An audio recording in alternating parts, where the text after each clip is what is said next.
4 years after we got our first chance to walk the streets of Liberty City in 3D, the Grand Theft Auto series finally arrives on the PSP. It has new features, but is missing a few that were available in GTA 3. In the end, it delivers a free-roaming gamer's dream, GTA in the palm of your hand. What more could a Family Guy ask for? To all the killers and the $100 billers, check it out now. Luckily, I can trust someone in my life. You, Tony. Liberty City Stories takes place in 1999, 2 years before the events in Grand Theft Auto 3. That means those who played through 3 will recognize plenty of familiar places and faces. Some of the missions set up events that took place in 2001 and build the future careers of characters like Donald Love and Salvatore Leone. It's a weird feeling to start a new game in an old neighborhood. You play as another character from GTA 3, Toni Cipriani, a wise guy trying to support and survive the Leone crime family. As usual, you'll have to do a lot of dirty deeds to stay out of trouble. The voice acting is on par with the other GTA games, but Liberty City Stories doesn't have the same A-list cast it did for GTA 3, meaning a lot of returning characters have different voices. Like, don't make me laugh. While some of the missions can get short and repetitive, the story stays fun and entertaining. Don't just sit there then, come on! The writing, as always, is full of clever parodies and brutal humor. Even though you're revisiting a city you've probably already been to before, most of the missions cross locations not highlighted in GTA 3. And considering a lot of the objectives involve you driving from one location to another as fast as possible, fans of GTA 3 will find it helpful when they recognize where they are.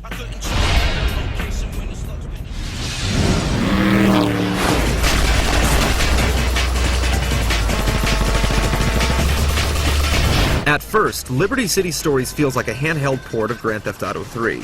But there's a lot you can do in Liberty City now that you couldn't before, like ride motorcycles, jump out of moving vehicles, shoot out tires, and use precision aim with each weapon. But there are some gameplay mechanics added to Vice City and San Andreas that are still unavailable in Liberty City, like swimming, climbing fences and buildings, and purchasing property. But the biggest thing you'll be missing on the PSP is the ability to fly. There's a glitch in one of the levels that lets you temporarily hijack a helicopter, but the airport in Shoreside Vale is nothing but a background this time. This is frustrating because there was a flyable plane in Grand Theft Auto 3, and one of the best parts of free-roaming any GTA city is seeing it from the air. The controls should be familiar to fans of the series, but it's awkward at first to get used to the analog nub on the PSP. Liberty City Stories can run for 4 hours on a PSP battery, but chances are your left thumb is going to start burning just after the third. There's also no right analog stick, which means there's no free camera control when running or driving a car. You have to press the left shoulder button and move the analog nub. The targeting system is also tough to get used to because it will frequently select whoever is closest to you instead of the nearest enemy. But despite these technical issues, it's still an insanely fun game to play. Whether you're doing story missions or going on a rampage, there are different sets of weapons you can use to cause a one-man riot. And there are lots of mini-games from vigilante, paramedic, and taxi missions to pizza deliveries and street races.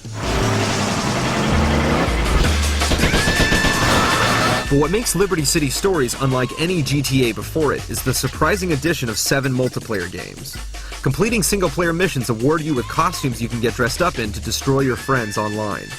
Running and gunning through Liberty City with 5 other maniacs adds hours and hours of replay value to an already addictive game.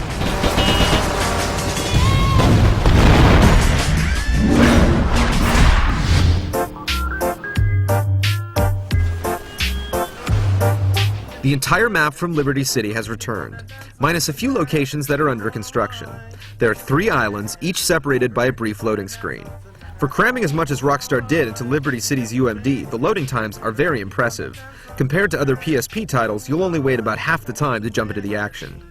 Liberty City looks as good on the PSP as it did on the PS2. There are some pop-up and frame rate issues, but no more than were in GTA 3, and never enough to ruin the gameplay. There are over 70 vehicles you can hijack in Liberty City, including several that weren't in GTA 3. There are also more character models, weapons, and costumes. Like all GTA titles, there are several radio stations playing everything from classical to hip-hop. You won't recognize the tracks they play, unlike the popular tunes from Vice City and San Andreas, but there's enough variety to keep you entertained.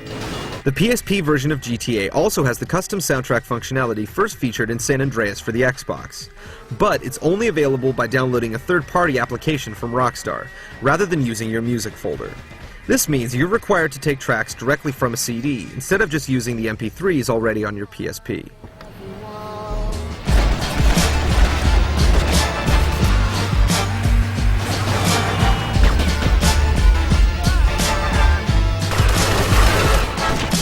Grand Theft Auto Liberty City Stories is the best reason to own a PSP so far.